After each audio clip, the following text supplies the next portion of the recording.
انسان اشرف المخلوقات ہے،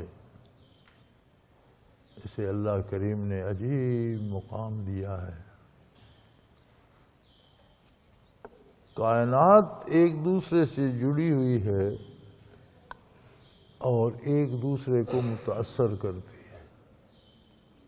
یہ آپ نے دیکھا چھوٹے چھوٹے ذرات جو ہیں، یہ مختلف ذرات ہی کے اجزاء کو جوڑ کر انہوں نے ایٹم بم بنایا، یعنی بیکار ذرات ہیں جو ہمارے تو شاید ہاتھ میں بھی نہ ہیں، اس میں ہم چٹکی میں بھی نہ پکڑ سکیں، لیکن ان کا بھی ایک دوسرے کے ساتھ ایسی خصوصیات ہیں کہ ایک خاص نسبت سے جوڑے گئے تو ایٹم بم بن گیا۔ اسی طرح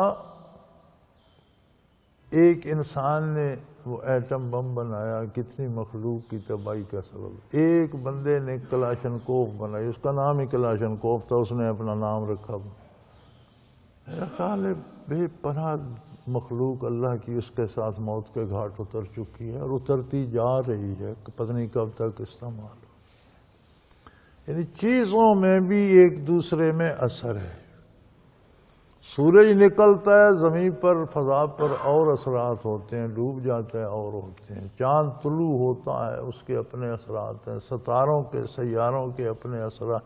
سب سے مضبوط اثرات کائنات پر انسان کے پڑتے ہیں۔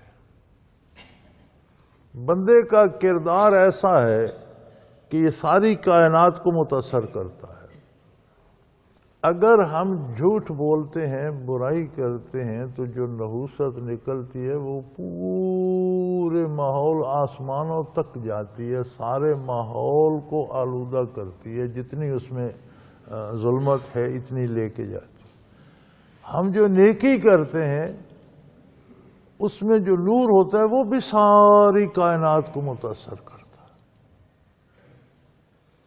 حضرت ابو ہریرہ رضی اللہ عنہ کا ایک قول ہے، وہ فرماتے ہیں کہ اگر کسی چڑیا کے انڈے گیدڑ کھا جاتا ہے تو یہ بھی کسی انسان کے کسی گناہ کی نحوست ہوتی ہے جس سے جانور بھی تکلیف میں مبتلا ہوتے۔ اب جب طوفان نوح علیہ السلام آیا تو جانوروں، پرندوں، حیوانوں نے تو کچھ نہیں کیا تھا، لیکن بچے تو صرف وہی جو کشتی نوح میں تھے، سب کچھ تباہ ہو گیا، جانور بھی، چرند پرند بھی، ہر چیز۔ تو یہ حیوانات کیوں ہلاک ہو گئے؟ ان کا کیا گناہ تھا؟ وہ ہلاک ہو گئے انسان کے ساتھ، انسان ان کی تباہی کا سبب بن گیا۔ یہ قانون اسی وقت نہیں تھا، آج بھی ہے۔ ہم جب گناہ کرتے وقت جرأت کرتے ہیں، ہمیں دیکھنا یہ چاہیے کہ اس کی تکلیف کہاں کہاں تک جائے گی، اور اس کا پھر رد عمل جب آئے گا، مجھے جب جواب دینا پڑے گا تو میرا کیا ہوگا۔ ہمیں نہیں معلوم کہ میرے ایک گناہ کی وجہ سے کہاں کہاں کیا کیا قیامت ٹوٹی، کس کس کو کیا کیا دکھ ہوا۔ آج ہم حیران ہیں کہ ہمیں عجیب سے دکھ لگ گئے ہیں۔ یہی ہمارا ماحول، یہی معاشرہ، یہی لوگ تھے۔ لوگ غریب تھے، مفلس تھے، پیسہ ملتا نہیں تھا۔ وہ زمانہ بھی ہم نے دیکھا ہے کہ جب روپے کو لوگ ترستے تھے، روپیہ نظر نہیں آتا تھا۔ یہ جو روپے میں 64 پیسے ہوتے تھے، پیسے میں آگے ایک پیسے میں 2 دھیلے اور 3 پائیاں ہوتی تھی۔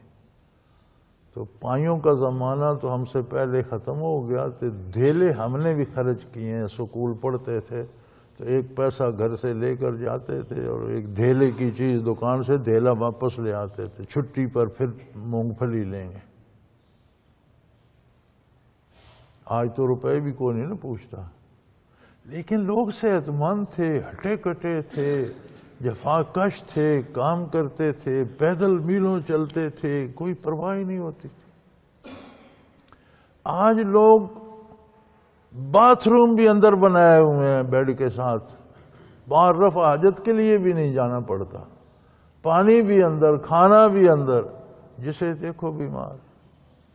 اور بیماری عجیب ہے، اس زمانے میں سنا کرتے تھے عمراء کو جی فلاں بندے کو شوگر ہے تو سمجھ آ جاتی تھی کہ وہ جس سے شوگر وہ امیر آدمی ہوگا، کسی غریب کو نہیں ہوتی تھی۔ عجیب بات ہوتی تھی، ہم سے کوئی ایک آدھ نسل پہلے ایک ہمارے گاؤں کے بندے کو ہارٹ اٹیک ہوا اور وہ مر گیا، تو ہم تک حیرت سے بابے بات کو، وہ ایک بندہ یار بیٹھا تھا دارے پر، بیٹھا بیٹھا پیچھے گرا تو مرا ہوا تھا۔ اتنی عجیب بات تھی کہ 2 نسلوں تک وہ کہانی چلتی رہی اس ایک بندے۔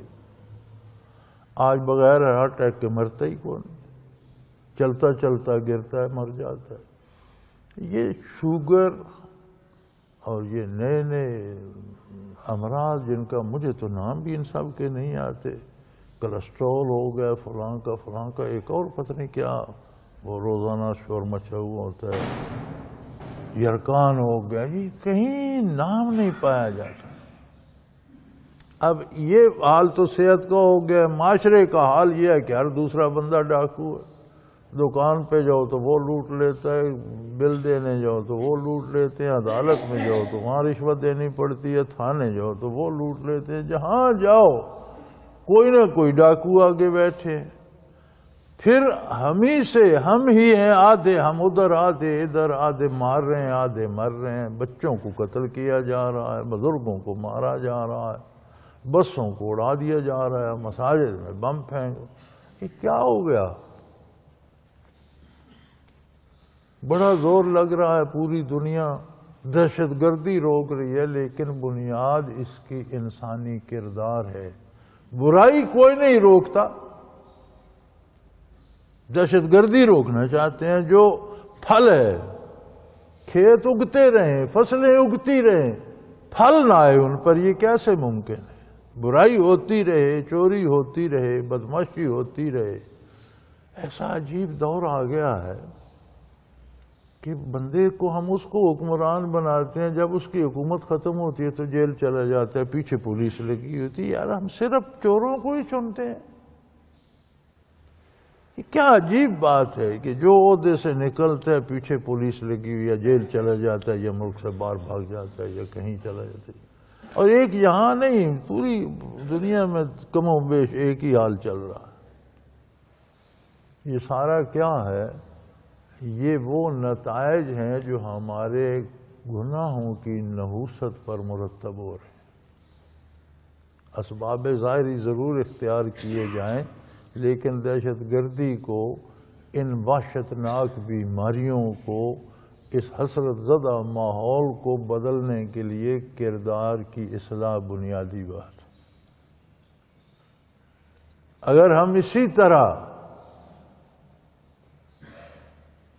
مجھے یاد ہے ہمارے گاؤں میں ایک شادی تھی، انہوں نے کوئی گانے والی عورتیں بلائیں، ہمارے الگ بنا ہوا تھا، 1-2 مکان تھے جو خالی پڑے تھے، اور وہ ہمارے 2-3 گھر جو ہمارے تھے ان سے ذرا ایک طرف فاصلے پر بھی تھے۔ وہاں انہیں ٹھہرایا گیا۔ میرے ایک ماموں ہوتے تھے، فوت ہو گئے اللہ بخشے، وہ بھی شغل پسند، انہوں نے کہا ان کو یہاں ہمارے ان مکانوں میں ٹھہرا لو۔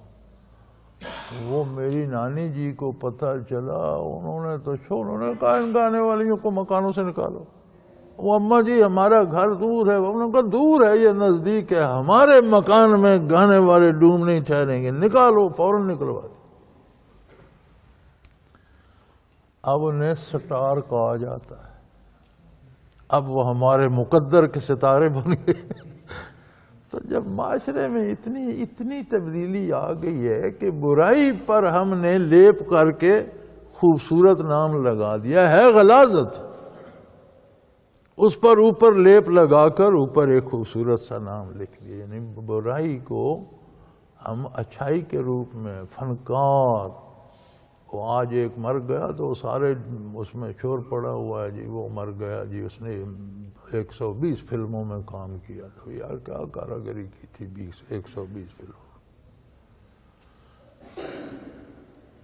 تو جب معاشرے کی اقدار ہی بدل گئی ہیں تو اس کے نتائج دہشت گردی ہوگی، بیماریاں ہوں گی، افلاس ہوگا، چور بازاری ہوگی۔ یہ عذاب الہی ہے۔ عذاب الہی روکنے کی پہلی تدبیر رجوع اللہ ہے، اس کی پہلی تدبیر توبہ ہے۔ باقی دنیا کی جو تدبیریں وہ بھی ضرور کرو، لیکن بنیاد اصلاح معاشرہ پر رکھو۔